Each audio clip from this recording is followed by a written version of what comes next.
Je déteste ce téléphone. Ça va? Non, je voulais envoyer un message à un ami et ce téléphone n'arrête pas de changer mon message avec ce correcteur automatique. Je pense que je vis le pire jour de ma vie. Waouh, c'était intense. Je suis désolée, parfois j'ai vraiment du mal à rester calme quand je suis énervée. Est-ce que c'est à cause de ton TDAH? En fait, en partie. C'est vrai que le TDAH impacte la façon dont on gère la colère. Comme tu le sais, le TDAH peut nous rendre assez impulsifs. Je sais, je suis allée chez Ikea avec toi.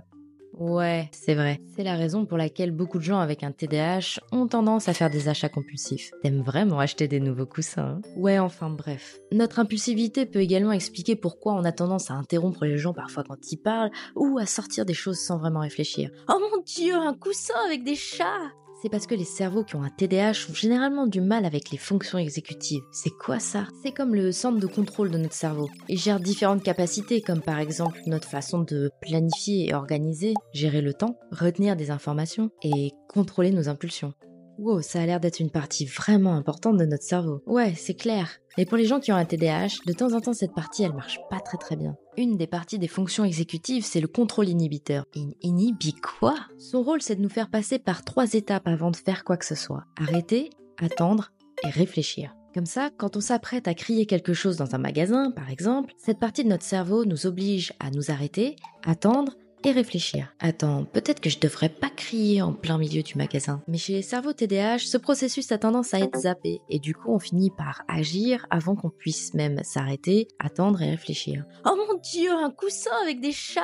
Mais ça peut arriver à tout le monde, non? Oui, bien sûr. Mais pour les gens qui ont un TDAH, ça a tendance à arriver plus souvent et avec des conséquences plus importantes. Parce que bon, crier au milieu d'un Ikea, c'est pas la fin du monde. Mais quand ces problèmes d'impulsion se mélangent à la colère, là, c'est une autre histoire. Une fois, je me suis fait virer alors que je travaillais dans un magasin. Parce que j'étais tellement en colère contre une cliente énervante que j'ai fini par lui crier dessus. Mais qu'est-ce qu'elle avait fait? Mais elle arrêtait pas de mettre le bazar, elle dépliait tous les vêtements. Et moi, j'étais fatiguée. Alors son comportement, ça m'a juste fait péter un plomb. Alors tu penses que tu lui as crié dessus parce que t'as pas réussi à contrôler ton impulsivité? Ah mais complètement. Mais aussi parce que j'ai ressenti cette colère de manière tellement intense. Mais attends, tu penses vraiment que les gens qui ont un TDAH ressentent les émotions de manière plus intense? Eh oui. En fait, de plus en plus de professionnels considèrent que la dysrégulation émotionnelle est une part importante du TDAH. La dysrégule à quoi? La dysrégulation émotionnelle. Ça veut dire en gros qu'on a du mal à gérer l'intensité de nos émotions. Les cerveaux TDAH processent les émotions différemment. Les études prouvent que les parties de notre cerveau qui nous servent à manager nos émotions, comme l'amygdale ou le cortex préfrontal, réagissent différemment pour les gens qui ont un TDAH. Quand j'avais 12 ans, je me suis mis dans tous mes états parce que mon père a commandé du jus de fraise plutôt que du sirop de fraise. La frustration était tellement forte que je me suis mise à pleurer de manière incontrôlable. Les adultes autour de moi étaient surpris parce qu'ils attendaient à ce que je gère mes émotions de manière plus mature. Mais gérer mes émotions me semblait complètement impossible. J'étais dépassée et mon cerveau aussi. Je pouvais pas comprendre que ça valait pas le coup de se mettre dans un état pareil. Et une fois que j'ai enfin réussi à me calmer, la colère a laissé place à quelque chose de bien pire, la honte.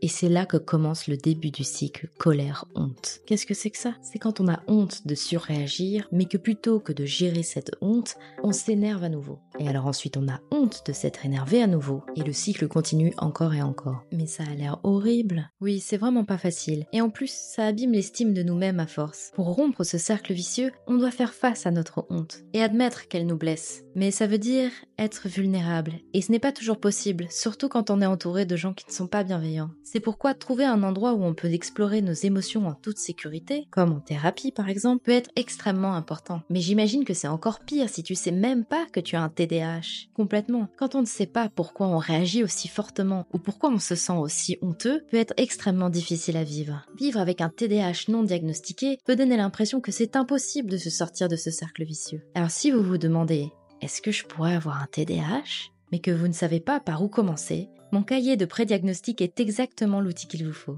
Je l'ai créé en imaginant l'outil que j'aurais aimé avoir quand j'ai commencé mon propre parcours du diagnostic de TDAH à 29 ans. Si ça vous intéresse, le lien est dans la description.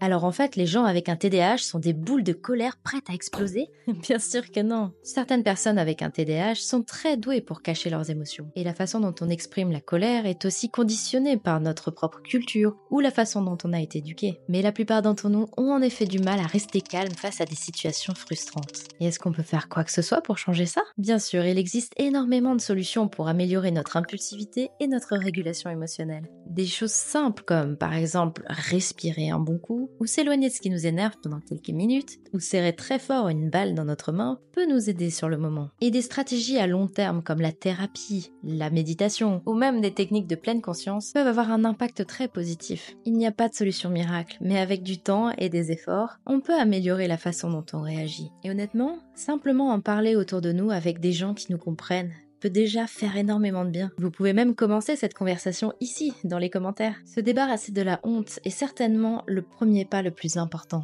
Alors, si vous vous êtes reconnu dans cette vidéo, sachez que vous n'êtes pas seul. Merci d'avoir regardé cette vidéo. Si vous l'avez aimée, n'hésitez pas à la liker et à la partager, et à vous abonner à ma chaîne pour plus de contenu sur le TDAH.